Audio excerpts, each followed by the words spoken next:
Hi, I am here today to record my wrap up of my read of The Far Pavilions by M M Kaye.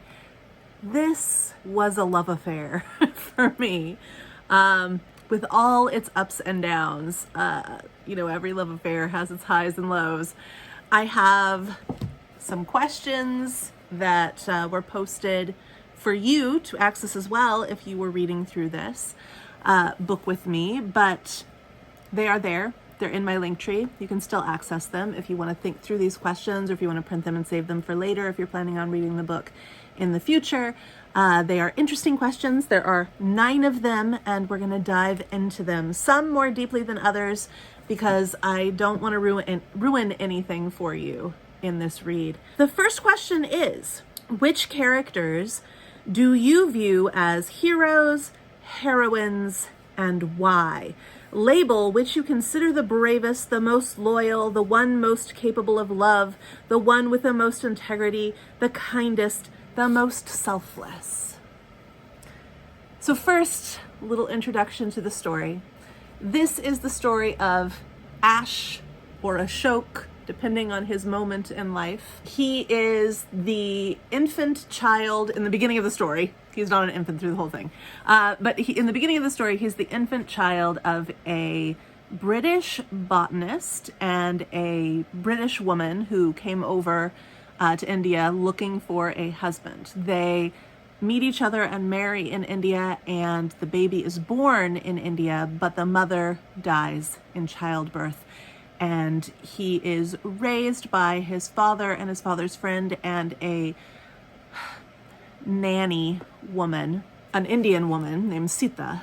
Then his father and his father's friend, an uncle type figure, they both die of illness. And so Sita is left with this child. The father, on his deathbed, gives Sita paperwork and money and instructions to get the child to, I think he's 3 at the time, to get the child to Delhi, New Delhi, where he will be handed over to some officials who will send him to live with his sister, the boy's aunt, and to be raised like a good British lad. But they happen to be traveling during the, what year is it? The 1857 Sepoy Uprising, where all the Brits in New Delhi and the surrounding area were summarily rounded up and killed. And so there's this Indian woman, and she's got this 3-year-old white boy. What's she gonna do? She tries her hardest. Sita tries her hardest to get this boy to safety, but it is impossible, and she loves him. She's been raising him for years. And so she decides, you're an Indian boy now, you're my son, and you are no longer Ash, you are Ashok. And the story continues from there. For me, without telling you much more about the storyline, because I don't want to ruin it for anybody, but for me, that character of Sita embodies all of those characteristics that this question just asked about. So it asked, who is the bravest? Sita is the bravest. Who is the most loyal? Sita is the most loyal. Who is the one most capable of love? Sita is the one most capable of love. The one with the most integrity? Sita. The kindest? Sita. The most selfless? You can see where I'm going with this. Say it with me. Sita. Sita is the most everything in this book. Dare I say that Sita is the only character I truly love. Yeah, she is the embodiment of all those things. Question number 2. Which characters do you view as villains, and why? Which character is the most selfish, the most deceitful, the cruelest, the most cowardly? Well, I think in this book, it kind of depends on the situation. You cannot objectively label any of the characters entirely villainous. Just like I can't label any of the characters except for Sita as entirely wonderful. They are gray. They are very morally gray, and I would argue that Ash is actually an anti-hero. He's a whiner, and he does some really stupid stuff. I would label Ash as the villain. I'm not going to worry about these other descriptors of selfish, deceitful, cruel, cowardly. They all, except for Sita, at some point are these things.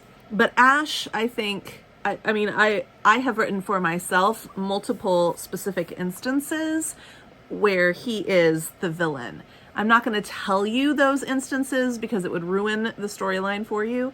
But Ash is our hero, but I think he's an anti-hero most of the time, mostly because he just keeps messing up, sticking his foot in his mouth and saying things that lead to destruction, trying to take big heroic leaps that lead to destruction, trying to save the day and pushing for his own way, his own idea of right, leading to destruction. So yeah, that's a hard one to answer, but I think at times Ash is lovable, 100% lovable, but also so infuriating.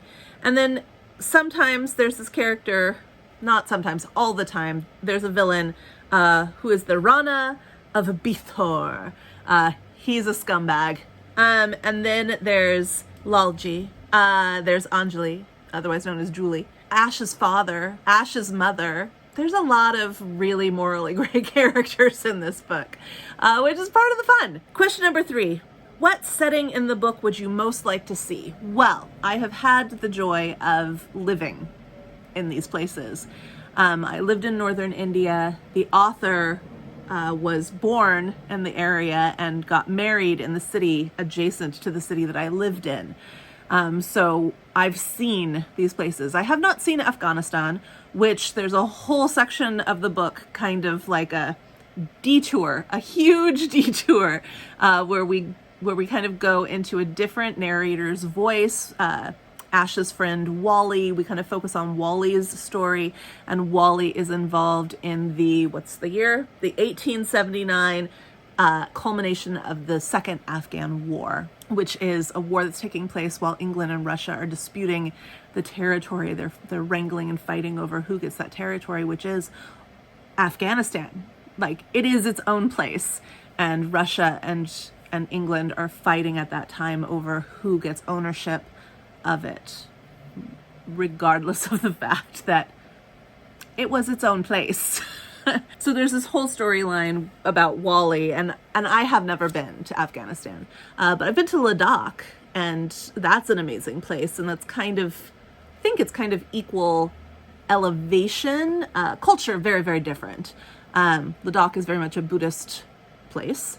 But I've been to a lot of the places in this book, and I love them. I mean, some of them are made up, but as you read the description, I can kind of tell, oh, that's Rajasthan. I've been to these places. I lived in a little place called Mussoorie, not Missouri, but Mussoorie.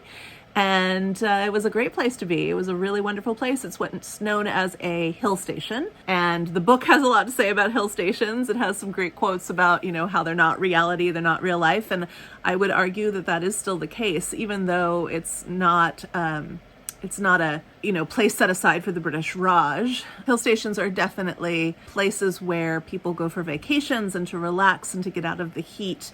Life is just a little bit different there than in the valley areas of India. And I lived in one of those places. They're kind of idyllic. So what would I like to see? Well, I'd love to go back, but I've seen most of the places. In what place and or time would you least like to have been? Well, that would be the 2 dates that I've already mentioned. The Sepoy Uprising of 1857, when all the white people were being killed indiscriminately, and the 1879 Second Afghan War, where England and Russia were fighting over that land, and causing people to have to fight against each other and kill each other. It's a very complicated time, a very deadly time, and I would not have wanted to be involved in either of those events. Share a couple of facts you learned from reading the book. Well, I know most of the facts. I've got a lot of background information on India, but some of the things that you might learn if you read this would be things like that history of Afghanistan, or like the caste system, or like the Sepoy Rebellion, or like what it was like to be in British India, to be a woman in British India. It's very interesting to me that a woman wrote this book, which is mainly about women in British India, but our main characters' voices are Ash and Wally. Like, we focus in on their stories. But it's the women who make their stories possible. It's so interesting to me, the approach that she took. In a way, this is an extremely feminist novel, even though all of the women in this novel, which takes us into one of our later questions, question number 8, we'll skip to it and then go back. Compare the role of women in India to those in Britain. Consider their freedoms, power, dress, how they were treated, and what was expected of them. I would argue that although the cultures are very different, the lifestyles of these women were very similar. They had extremely strict social norms placed upon them, to be reverent to their men, to be less than second-class citizens, obedient. Both cultures have examples of willful women, women who go against the grain and buck society's expectations. Both cultures have examples of very powerful women who manipulate the situations in which they are allowed to maneuver, like marriages and things like that, working within the confines of the expectations that their cultures put upon them. They manipulate those situations for their own, either betterment or desire. But then there's also women who kind of play the game, play the system as it is, and really miss out on things because of that. Women are very much commodities. They're very much seen as, the sideshow. Like, they're not the focus. And yet, like I've already said, none of the men in this book, none of their stories would exist without these women. Beyond, the biological fact that a woman gave birth to them. Like, beyond that, like, just thinking they're already on the planet and thinking about their stories, none of these stories would exist without these women. The women are the ultimate influence, the ultimate effectors in this, and they are the most effective, and they're the smartest. Over and over again, they're the smartest. You've got Ash, and the thing that he keeps repeating throughout the entire book is, that's not fair, that's not fair. Here's this whiny little man, sorry men, but here's this whiny little man who is white but can pass for Indian, and he doesn't know where he belongs. He doesn't have a culture. He's a third culture kid, really, which is a term, a TCK. If you're not familiar with it, look it up. It's very interesting. But he's essentially a TCK. And he's whining about the unfairness of life, the unfairness of his position, the unfairness of his ability to maneuver both, sides of a social situation, and to understand where everybody's coming from, and to equally feel content and discontent within the two cultures that he must straddle. He has possibilities, capabilities, options. He has options. And he's constantly whining about how unfair things are, juxtaposed against the lives of these women who are told, your terrible, grotesque husband who abused you your entire marriage, he's dead, and now you must burn yourself to death. And they're like, okay, we don't want to, but okay. Here's this kid that has no parents that you must now raise. Okay. Not a single woman talks about how things are unfair. They may throw fits. They may stage assassinations. They may gossip about somebody and run their name through the mud and, ruin a life. But they're not talking about the unfairness of their own positions and their own lack of options. It's just fascinating to me how M M Kaye created this extremely feminist novel in the guise of the story of an adventurer. It's very interesting. So going back, that was question number 8. Can you think of other books or movies partially set in British India? Yeah, lots. But the ones that first came to my mind were Jewel in the Crown, which is not only an amazing book series, but also an amazing BBC drama series, and I would recommend both of them. Secret Garden starts in India. Her parents die, and that is very much the same as this. Passage to India, which is by E.M. Forrester. It's not a book that I enjoy, but it came to my mind. Midnight's Children by, what's his face? Salman Rushdie. All I could think of was that sound, that sound. So Midnight's Children by Rushdie, which is great magical realism. Kim is an amazing book by, I believe, Rudyard Kipling, isn't it? Anything by Rudyard Kipling would be set in the British Raj. I do think Kim is by Rudyard Kipling, which is also similarly about a boy who is on the cusp of being able to fit into both situations, both cultures, both. He's a third culture kid. I don't want to ruin that for you, but that is the case. Okay, scooching on to number 7. What is your opinion of Britain's occupation of India? How did it affect both India and Britain? What good and or bad came from it? Well, I don't know that I want to get into this super deeply, as you know, because I say it a lot. I lived in India myself, and the reason that I was able to live in India was because I worked at a school in northern India. The reason that school existed was because of British India. It was founded by missionaries for their daughters in the hill station of Mussoorie, and then it just kind of adapted from there into what it is today, which is a teacher training college. The majority of students who attend there are Indian nationals. It's the #1 international school in Asia at this moment. It's almost 200 years old. It's been around for a really long time. It's very established, but it was born out of the Raj. It exists out of the Raj. The buildings are Raj era. And so, yeah, I mean, I think that a lot of education opportunities were brought. The train system was brought. A unifying language that not everybody, but a lot of people in India speak. In fact, I think it is the second most spoken language in India is English. There are just so many languages, beautiful, wonderful languages, but so many languages in India and India is, so populous. It's not huge. Like I once, spent a break riding the trains from where I lived up in the north, down to the tip. And we took our time and it didn't take that long. So it's not a huge country, but it's a very, very diverse country with many different cultures, many different languages, many different religions, all living together. English, well, it was a way to cross boundaries and divides and create a common bond. Not everybody uses English, but most people know English. Hinglish, at least, Hindi and English mixed together. Because not everybody speaks Hindi. Don't think that that's like the language of India. It's not.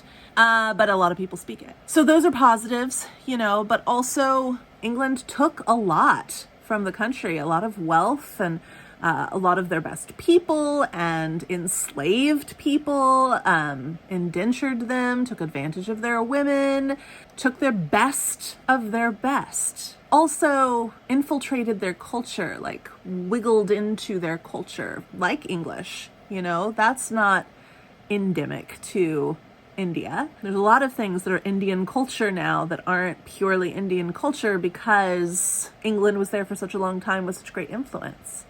There are positives and there are negatives. It's a negative, I think. Imperialism is, blanket statement, a negative. I think that's a no-brainer. Imperialism is, maybe it's not a no-brainer, but for me, that's a no-brainer. Imperialism is a negative. Are there things that imperialist rule brought to the area that are improvements, like train systems? Yes. Am I glad that India has self-rule? Yes. Yes. Yes. Did you know that in England, a curry is the most popular meal? They took that from India. They took it from India. Okay, last question. The Far Pavilions has both adventure and romance. Select a scene for each. So I kind of feel like the Wally era of this book is, it's like the Waterloo section of Les Mis. Like, you don't need it. There are things that happen in there that are helpful and whatever, and Ash is still there, and his love interest, who I won't name, because I don't want to ruin anything for you. They're there, but really the Wally section of the book, the Afghanistan section of the book, could have been cut. M M Kaye rolls over in her grave. It could have been cut. But it wasn't. It's because it is one of those historical, like, fascinations for her. She's absolutely, M M Kaye is in love with India and Indian history. She's born there. Yes, she's British, but it is her home. And she loves the history of it, and she wants to share that, and she wanted to make sure that other people learned it, and she's sharing it, yes, through a lens of a imperialist, which she was, but she's putting the story through her imperialist lens into the hands of, you know, the people who it most affected. And that is the people, you know, the Afghans who actually lived there, and it was their home and their country, and they were doing, you know, they were having their own independent life. Thank you very much. So she's trying her best, and she has a lot to say about the negative impact of imperialism. She recognizes that imperialism was harmful. It is not a pro-imperialist book, although it does speak from an imperialist viewpoint. Adventure. I have to go back to Sita. Sita is my absolute favorite character. Sita is that woman who embodies all those good things at the very beginning of the book, from, you know, to the point where, spoiler, it's over 1,000 pages long, friends, Sita dies. But I won't tell you when or how. And in her whole life, Sita dies. You have to be prepared. This is the kind of book where anybody can die. Know that going in. Don't get too attached. Anybody can die. Anybody.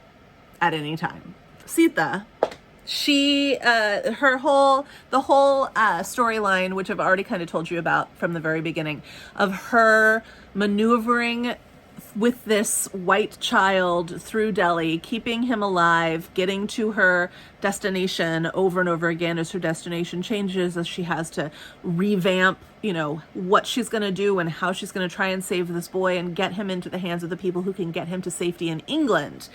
And then having to revamp that whole thing as she realizes nobody can get this child to safety in England. Wow. Through that whole thing, as, you know, people are rioting and killing, and she's having to make these snap decisions and try to make the best choice for this child and herself, both in the moment and for the future. That whole thing is one of the greatest, like, series of adventure, like, elements I think I've read in a book in a really long time. There are very traditional adventure stories in this book. But that one is the greatest, probably because I love Sita. And I think you would too if you read this book. And then romance. So Ash has been in love with this person for a really long time. I'm not going to tell you who, but he's been in love with this person for a really long time, and it's been kind of a rocky relationship, and a lot of, like, situations have gotten in their way. And then there's the moment where there's a sandstorm and they get stuck in the same place together in this sandstorm, and they're able to confess their undying love for each other and confirm for each other what the other didn't know. And it's just so beautiful. There's a lot of romance in this book. A lot of romance. There are some things that you may not agree with that Ash does over and over and over again, and that is also in relation, oh wait, I want to read you one more thing. That is also in relation, though, to Ash's romantic decisions. Dude screws up constantly. But I do want to read you one thing from the extra materials. So it says, central to the Far Pavilions is a story of a wedding of two princesses. I will leave out their names. I will leave out his name. And this is based on a real life incident. I went to a wedding where the bridegroom was 12 and the bride 10, she recalls. She is M M Kaye. The government of India wouldn't allow child marriage, but you could have the ceremony, and then the bride would return to her parents until she was old enough to bear children, around the age of 16 or 17. It was tremendous fun. The bridegroom wore a veil as well.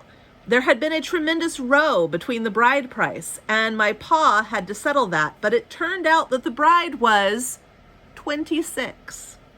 She did look a little tall for 10, and her parents said, "Surely you know that with an old maid sister, you cannot marry the younger sister first," although all the negotiations had been for the 10-year-old. Yeah, so it goes on to say that she wrote it based on a real story, another real story, which I won't read about because it gives too many details. But it's kind of like, it reminded me of the story of Rachel and Leah or Leah, however you want to say it. But that story, let me scoot you closer.